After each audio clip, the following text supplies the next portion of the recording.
Assalamualaikum warahmatullahi wabarakatuh. Apa kabar Crash Trooper semuanya? Semoga kita senantiasa mendapat bimbingan Allah menuju jalan yang lurus.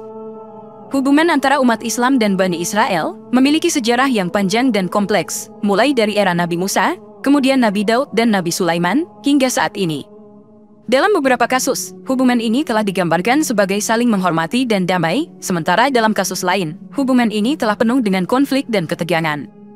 Dari masa Nabi Daud dan Nabi Sulaiman, Bani Israel mengalami berbagai masa kejayaan dan kemunduran. Di era modern, mereka kembali bangkit sebagai sebuah negara yang memiliki pengaruh besar dalam berbagai aspek kehidupan global, termasuk politik dan teknologi.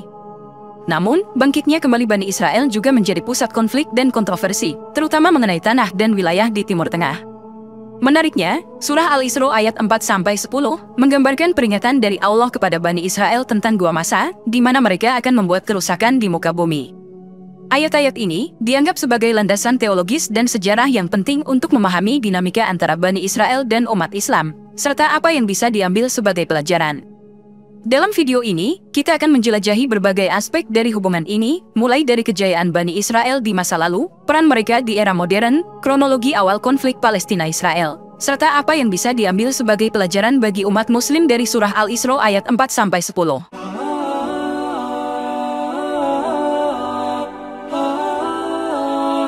Sebelumnya mari kita baca apa yang diceritakan oleh Allah pada surah Al-Isra ayat 4-10. Dan telah kami tetapkan terhadap Bani Israel dalam kitab itu, sesungguhnya kamu akan membuat kerusakan di muka bumi ini 2 kali, dan pasti kamu akan menyombongkan diri dengan kesombongan yang besar. Maka apabila datang saat hukuman bagi kejahatan pertama dari kedua kejahatan itu, kami datangkan kepadamu hamba-hamba kami yang mempunyai kekuatan yang besar, lalu mereka merajalela di kampung-kampung, dan itulah ketetapan yang pasti terlaksana. Kemudian kami berikan kepadamu giliran untuk mengalahkan mereka kembali, dan kami membantumu dengan harta kekayaan dan anak-anak, dan kami jadikan kamu kelompok yang lebih besar. Jika kamu berbuat baik, berarti kamu berbuat baik bagi dirimu sendiri, dan jika kamu berbuat jahat, maka kejahatan itu bagi dirimu sendiri.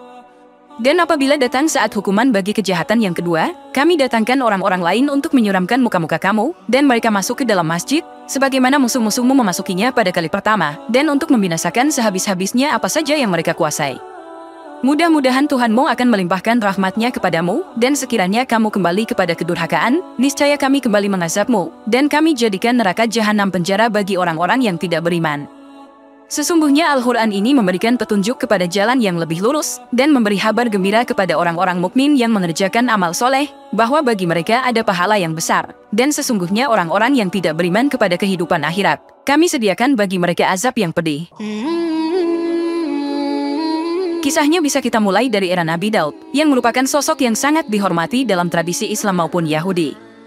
Dia bukan hanya seorang nabi, tetapi juga seorang raja yang berhasil menyatukan Bani Israel dan membawa era kejayaan bagi mereka. Nabi Daud dikenal sebagai penguasa yang adil, dan dikaruniai suara yang indah dalam melantunkan zikir dan pujian kepada Allah.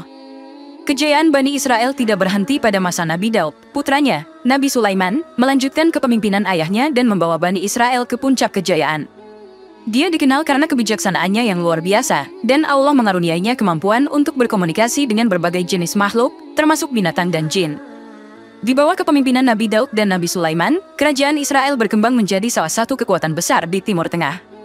Mereka berhasil membangun hubungan baik dengan negara-negara tetangga dan mengembangkan perekonomian yang kuat, yang didukung oleh kekayaan alam dan inovasi teknologi pada masa itu. Salah satu aspek yang membuat Nabi Sulaiman sangat dikenal adalah legenda tentang cincin Sulaiman yang dikenal memiliki kekuatan magis. Meskipun fokus utama kita adalah pada ajaran dan sejarah yang lebih konkret, legenda ini menggambarkan bagaimana Nabi Sulaiman menjadi simbol kekuatan dan kebijaksanaan yang bersumber dari iman dan takwa kepada Allah.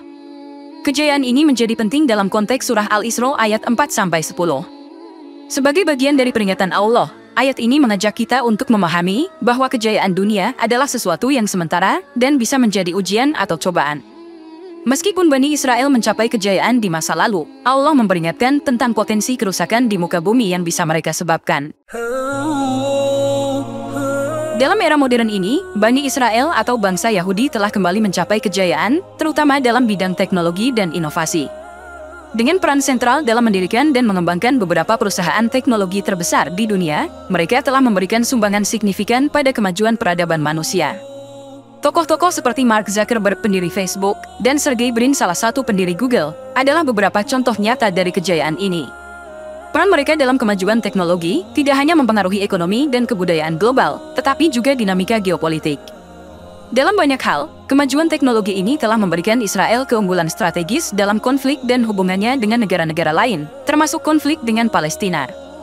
Peringatan dari Allah yang disampaikan dalam surah Al-Isra ayat 4-10 menjadi semakin relevan dalam konteks kejayaan Bani Israel di era modern. Ayat ini memperingatkan tentang potensi kearoganan dan kerusakan di muka bumi yang bisa dilakukan oleh Bani Israel. Bagi umat Islam, ini menjadi pelajaran tentang bagaimana materi dan kemajuan dunia bisa menjadi pedang bermata dua, yakni memberikan kemudahan hidup di satu sisi, namun juga bisa menjadi ujian iman dan takwa di sisi lain. Kejayaan ini juga membawa pertanyaan etis, terutama dalam konteks konflik Israel-Palestina yang telah berlangsung selama lebih dari 1 abad. Pertanyaannya adalah, apakah keberhasilan ini membenarkan atau memvalidasi tindakan dan kebijakan yang dapat dianggap sebagai penindasan atau pelanggaran hak asasi manusia? Dari perspektif Islam, keadilan dan etika tetap menjadi prinsip utama yang harus ditegakkan, terlepas dari keberhasilan atau kegagalan material. Sebelum membahas lebih dalam tentang konflik terbaru antara Hamas dan Israel pada 7 Oktober 2023, penting untuk memahami sejarah panjang konflik ini. Awalnya dimulai dengan deklarasi Balfour dari Inggris pada 2 November 1917, yang menjanjikan pendirian rumah nasional bagi bangsa Yahudi di Palestina. Langkah ini diperparah oleh rekomendasi PBB pada 1947 untuk membagi Palestina menjadi 2 negara, satu untuk Yahudi dan satu untuk Arab Palestina. Rencana ini ditolak oleh Arab Palestina dan memicu perang pada 1948 yang berakhir dengan pendirian negara Israel. Selain itu, intifada atau pemberontakan yang dilakukan oleh Palestina terjadi beberapa kali, pertama kali di jalur Gaza pada Desember 1987 dan kedua pada September 2000. Kedua pemberontakan ini menunjukkan ketidakpuasan dan perlawanan rakyat Palestina terhadap kebijakan dan tindakan Israel.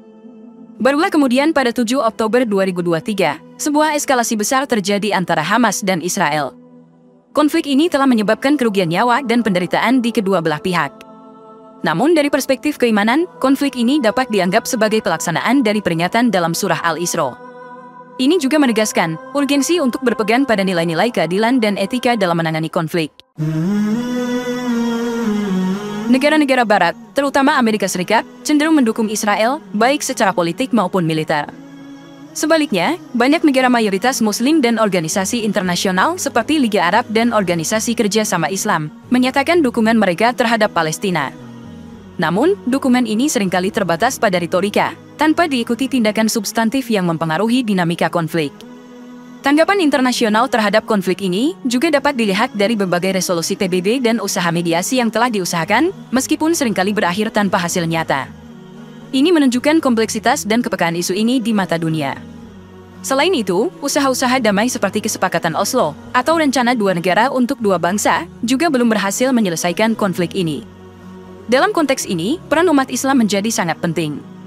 Tidak hanya sebagai pihak yang mendukung Palestina, tetapi juga sebagai pihak yang harus aktif berkontribusi dalam mencari solusi damai dan adil.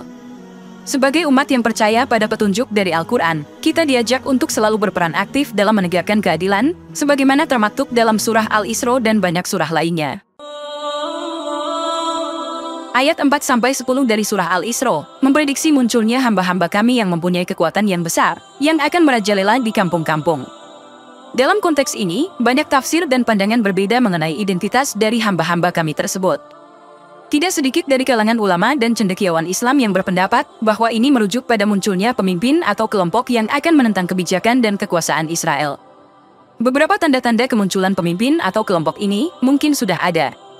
Misalnya, meningkatnya perlawanan terhadap kebijakan Israel baik dari dalam maupun luar negara tersebut, atau bangkitnya gerakan-gerakan Islam yang lebih militan. Tetapi kita harus berhati-hati dalam mengidentifikasi dan menginterpretasikan tanda-tanda ini sesuai dengan ajaran Al-Quran dan Hadits. Jika kita memahami bahwa ayat ini mengindikasikan munculnya pemimpin atau kekuatan baru yang akan menentang Israel, maka ini mempunyai beberapa implikasi. Pertama, umat Islam perlu menyadari bahwa perlawanan terhadap kezaliman adalah sebuah kewajiban. Kedua, perlu adanya persiapan mental, spiritual, dan fisik untuk menerima dan mendukung kekuatan ini apabila sudah memenuhi kriteria yang sesuai dengan ajaran Islam. Sebagai penutup, ketetapan Allah adalah pasti. Jika ayat ini merujuk pada sebuah peristiwa yang akan terjadi, maka sebagai umat beriman, kita perlu mempersiapkan diri dengan meningkatkan kualitas iman dan amal, serta berdoa agar diberikan kekuatan dan petunjuk. Menentang kezaliman dan penindasan dalam bentuk apapun adalah esensi dari ajaran Islam. Dalam menghadapi realitas kehidupan, termasuk konflik Palestina-Israel, umat Islam dituntut untuk selalu berada pada jalur yang benar dan adil, sesuai dengan petunjuk Allah. Semoga dapat bermanfaat untuk kita semua. Wallahu a'lam bishawab. Wassalamualaikum warahmatullahi wabarakatuh.